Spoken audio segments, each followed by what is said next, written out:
জয় যিশু। প্রথম পাঠ প্রবক্তা জেরেমিয়ার গ্রন্থ, ১৩ অধ্যায় ১ থেকে ১১তম পদ। ঈশ্বর বিদ্রোহী মনোনীত জাতির অবস্থাও একদিন হবে ওই নষ্ট হয়ে যাওয়া কোটি বন্ধনেরই মতো। ভগবান একদিন আমাকে এই কথা বললেন, যাও তুমি নিজের জন্যে খোমের একটা কটি বন্ধনী কিনে আনো আর তা কোমরে জড়িয়ে নাও, কিন্তু সেটা কখনো জলে ভিজিও না যেন। ভগবানের কথা মতো আমি তখন ওই রকম একটা কটি বন্ধনী কিনে তা কোমরে জড়িয়ে নিলাম। পরে দ্বিতীয়বার ভগবানের বাণী আমার প্রতি উচ্চারিত হলো। তিনি এবার বললেন, ওই যে কটি বন্ধনী তুমি কিনেছ, যেটা তোমার কোমরে রয়েছে, সেটা নিয়ে এখন ইউফ্রেটিস নদীর ধারে যাও আর সেখানে কোনো শৈল ফাটলে সেটা লুকিয়ে রাখো। তাই আমি তখন ভগবানের নির্দেশ মতো ইউফ্রেটিস নদীর ধারে গিয়ে কটি বন্ধনীটা লুকিয়ে রাখলাম। তারপর বহুদিন কেটে যাওয়ার পর আর একদিন ভগবান আমাকে বললেন, যাও ইউফ্রেটিস নদীর ওখানে গিয়ে সেই যে কটি বন্ধনী যা আমি তোমাকে লুকিয়ে রাখতে বলেছিলাম, তা এবার সেখান থেকে তুলে নিয়ে এসো।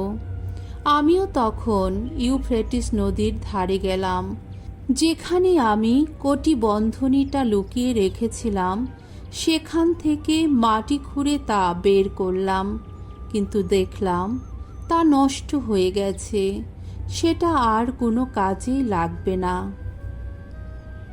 তখন আমার প্রতি উচ্চারিত হলো ভগবানের এই বাণী।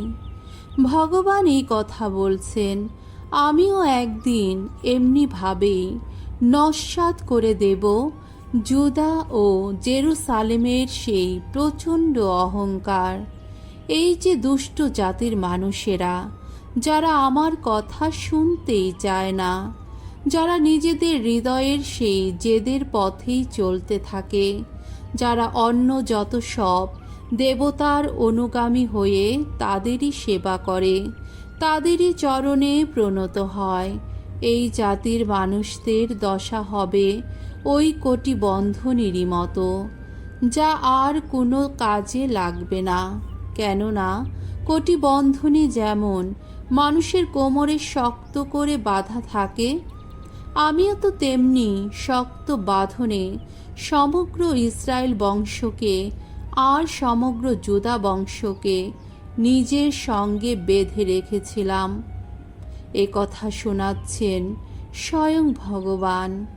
আমি চেয়েছিলাম তারা হয়ে উঠুক আমার আপন জাতি, হয়ে উঠুক আমার সুনাম, প্রশস্তি ও গৌরবের কারণ।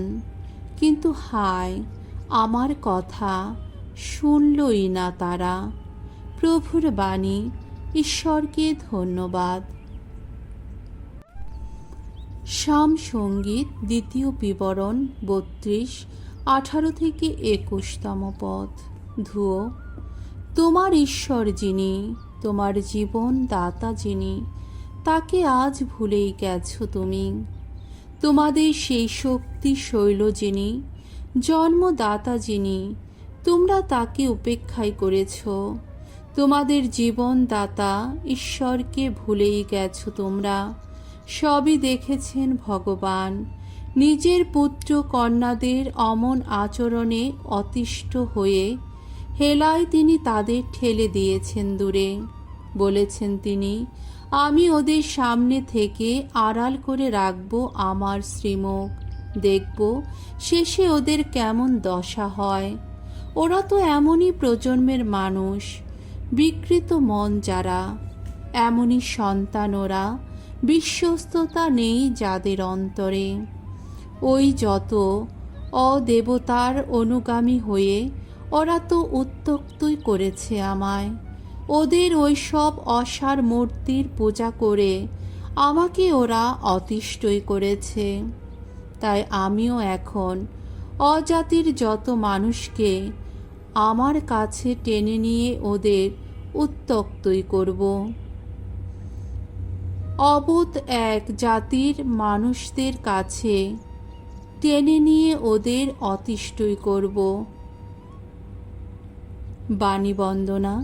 জয় জয় প্রভুর জয়। সত্যময় বাণীর গুণে পিতা আমাদের দিয়েছেন নবজন্ম। চেয়েছিলেন তিনি আমরা সবাই হয়ে উঠি যেন প্রথম ফসল তার নিখিল সৃষ্টি মাঝে। জয় জয় প্রভুর জয়। মথি রচিত মঙ্গল সমাচার 13 অধ্যায় 31 থেকে 35তম পদ। সর্ষে বীজ আর খামিরের উপমা কাহিনী শুনিয়ে যিশু স্বর্গ রাজ্যের কথা প্রকাশ করেন। যিশু একদিন লোকদের সামনে একটি উপমা কাহিনী তুলে ধরলেন। তিনি বললেন, স্বর্গ রাজ্য যেন একটি সর্ষে বীজেরই মতো। একজন লোক তা নিয়ে গিয়ে বুনে দিল নিজের জমিতে। এখন সর্ষের বীজ আর সমস্ত বীজের চেয়ে ছোট, কিন্তু তার চারাটি একবার বেড়ে উঠলে তা অন্য যত শাকের চেয়ে বড়ই হয়, আর শেষে তা হয়ে ওঠে একটা গাছ। আর আকাশের পাখিরাও তখন তার শাখায় এসে বসে। যিশু এবার লোকদের আর একটি উপমা কাহিনী বললেন। স্বর্গ রাজ্য যেন সেই খামিরেরই মতো।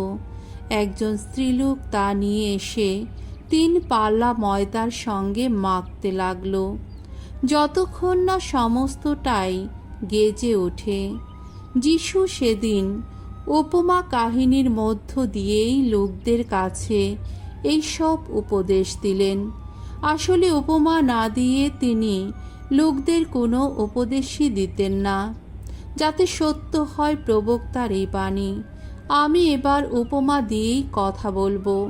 এবার এমন সব কথা ব্যক্ত করব যা সেই জগৎ সৃষ্টির সময় থেকেই গুপ্ত হয়ে আছে। প্রভুর মঙ্গলময় বাণী। খ্রিস্ট প্রভু তোমার প্রশংসা হোক।